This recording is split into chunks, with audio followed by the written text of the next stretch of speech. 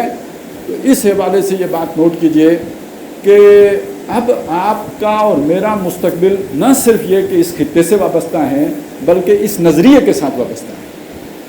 اب یہ کوئی اضافی کام نہیں ہے، یہ ہمارے لیے زندگی اور موت کا کام ہے. اب ایسی بات نہیں ہے کہ کوئی کرتا ہے تو کرے، تو نہیں کرتا تو نہ کرے. بھائی کوئی نہ کرے تب بھی مجھے اور آپ کو کرنا پڑے گا. اب کھڑا ہونا پڑے گا، زور لگانا پڑے گا، محنت کرنی پڑے گی، تب میں اور آپ بچیں گے. وگرنہ گند صاف ہونے کا دور آ گیا ہے. اس دور میں سب مٹ جائیں گے. ہاں، باقی وہ رہ جائے گا جو قائم اپنی راہ پہ ہے اور پکا اپنی ہٹ کا ہے. میں نے آپ کا خاصا وقت لیا ہے، لیکن ایک مقصد کے لیے لیا ہے، اور وہ مقصد یہ ہے کہ اب آپ ان چیزوں کو سمجھیں، ان کو ڈیٹیلز میں تفصیل میں سمجھیں. اس میں جو ڈاکٹر اسرار احمد رحمۃ اللہ علیہ نے بہت گراں قدر کام کیا اس کے اوپر. پاکستان کے حوالے سے بھی ان کا بڑا کام ہے. سن 2000 میں انہوں نے ایک بات کہی تھی، جس میں انہوں نے کہا تھا پاکستان فیصلہ کن دو راہ پر کھڑا ہے. ایک رستہ یہ ہے جس رستے پر پاکستان چلا، اور انہوں نے کہا تھا اس پہ چلے تو یہ ہوگا، پھر یہ ہوگا، پھر یہ ہوگا، پھر یہ ہوگا، اور آخر میں پاکستان ختم ہو جائے گا. اسی رستے پہ چلیں. کشمیر گیا، اسی رستے پہ چلیں. یو ٹرن لیا، اسی رستے پہ چلیں. نظریہ پاکستان کو پیٹھ کے پیچھے پھینکا، اسی رستے پہ چلے. طالبان سے یو ٹرن لیا، یہ سب کیا. 2-3 چیزیں باقی رہ گئی ہیں.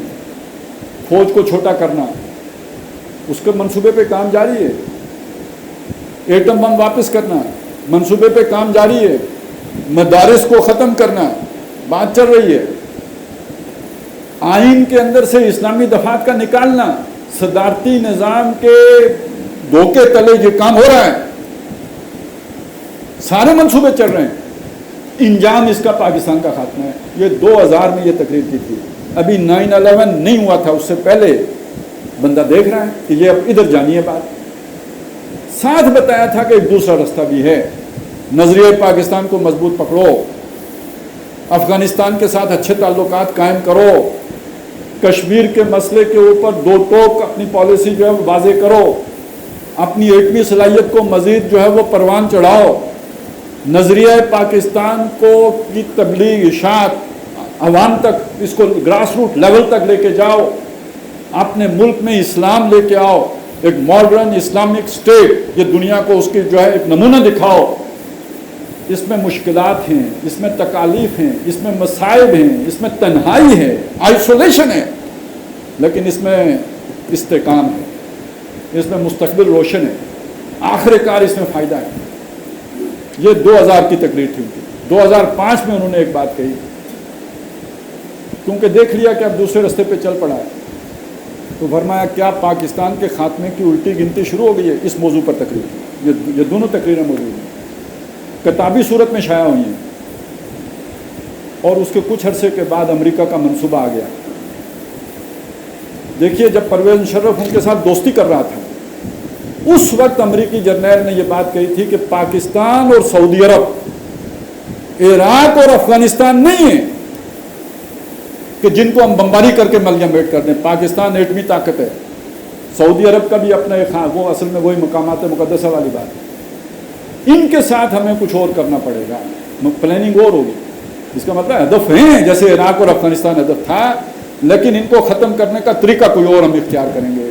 اس طریقے، یعنی اس وقت بھی وہ ختم کرنا چاہتے تھے جب ہم ان کے ساتھ دوستیاں کر رہے تھے، اس منصوبے پہ آگے بڑھ رہے تھے. تو 2005 میں ان کی یہ تقریر آئی. تو چند سالوں کے بعد امریکی تھنک ٹینک کی ایک رپورٹ، رینڈ کارپوریشن کی رپورٹ لیک ہو گئی کہ وہ 2015 میں ہم پاکستان کو 4 حصوں میں تقسیم کرنا چاہتے ہیں. 15 تک نہیں ہوا. وہ کہیں کسی خضر نے کوئی دیوار سیدھی کر دی، کیسے ہوئی ہمیں نہیں پتا، لیکن وہ کام نہیں ہوا. پھر نئی بات آئی 2020 میں بھی نہیں ہوا. اب 25 کی بات ہے. اچھا یہ امریکہ ہی نہیں کہتا, عمران خان بھی کہہ رہے ہیں یا نہیں کہ 3 حصے کرنا چاہتے ہیں؟ امریکی سازش, امریکی سازش, امریکی سازش, اور پاکستان کو 3 حصوں میں تقسیم کرنا چاہتا ہے امریکہ. خان صاحب کا مسئلہ یہ ہے کہ نکل جاتی ہو سچی بات جس کے منہ سے مستی میں, فقیہ مسند بھی سے وہ رند بادہ خار اچھا. وہ بعض اوقات اپنا منصوبہ بھی دوسرے کے منصوبے کے نام پر لیک کر دیتے ہیں, سچی بات کر دیتے ہیں, کر دی, یہ بھی کر دی کہ امریکہ کا یہ منصوبہ ہے. وہ جو ایک پیج پر تھے وہ یہ ایک پیج تھا, اس پہ ایک پیج سے جب سے انہیں لات ماری وہ لوگ بتا رہے ہیں یہ ایک پیج یہ ہے. اب اس پیج پہ جو چڑھ گئے ہیں نئے مسافر اس پیج کے, وہ اسی منصوبے پہ آگے بڑھ رہے ہیں. ابھی تک تو کوئی ہم نے دوسری شے نہیں دیکھی, حالات وہی ہیں. اب آپ دیکھیں کہ وہ 3 حصے کرنے ہیں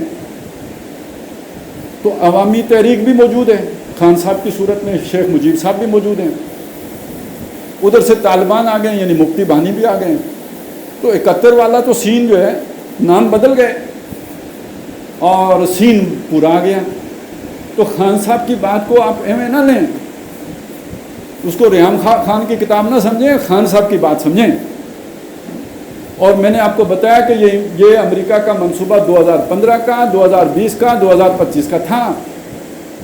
اچھا دوسری طرف جو آئے, خواجہ سعد رفیق صاحب نے ایک بات کہی ہے کہ پاکستان کے وجود کو حقیقی خطرہ لاحق ہے, ہم ابھی کچھ نہیں کہہ سکتے کہ ہم کیا کرتے ہیں. تو یہ باتیں وہ لوگ بھی کر رہے ہیں جو سب کچھ جانتے ہیں, وہ لوگ بھی کر رہے ہیں بلکہ 3 مہینے پہلے سے ہی اپنا جو ہے وہ بستر لپیٹ کے نکلنے کے چکروں میں ہیں. 2.5-3 سال پرانی بات میں آپ کو ارشد شریف کی سنا چکا ہوں. تو اس کو سیریس لیں, اور یہ جو وقت ملا ہوا ہے اس کو غنیمت جانیں. یہ بات سن کے جا کے گھر روٹی کھا کے سو نہ جائیں, بلکہ اپنے جاننے والوں تک پہنچائیں. وہ چیزیں جو ڈاکٹر صاحب کی میں نے آپ کو بتائیں وہ پڑھیں, ان کو لوگوں کو بتائیں, جن لوگوں سے تعلقات ہیں ان تک یہ باتیں پہنچائیں. یہ وقت ہے, یہ اذان دیں, جتنے قانون تک پہنچ جائے اتنے فائدے کی بات ہے. کل اس کا بھی موقع نہیں ہوگا, اور جب بھگدڑ مچے گی تو پھر روئیں گے, پھر چیخیں گے, پھر چلائیں گے, لیکن اس وقت کیا فائدہ ہوگا جب چڑیاں سارا کھیت چک جائیں گی. آج یہ موقع ہے, اس موقع سے فائدہ اٹھائیں اور اللہ کی اس کتاب سے جڑیں. یہ وہ صراط مستقیم جو آدم علیہ السلام سے چلی ہے, اور جو سرا آج ہمارے ہاتھ میں ہے, یہ جو توحید کا اور 2 قومی نظریے کا, اس کو ہم اگر پکڑ لیں تو اسی میں فوز ہے, اسی میں فلاح ہے, اسی میں کامیابی ہے, اسی میں مستقبل محفوظ ہے. اور اس کو اگر ہم نے چھوڑا تو تباہی ہے, بربادی ہے, ہلاکت ہے.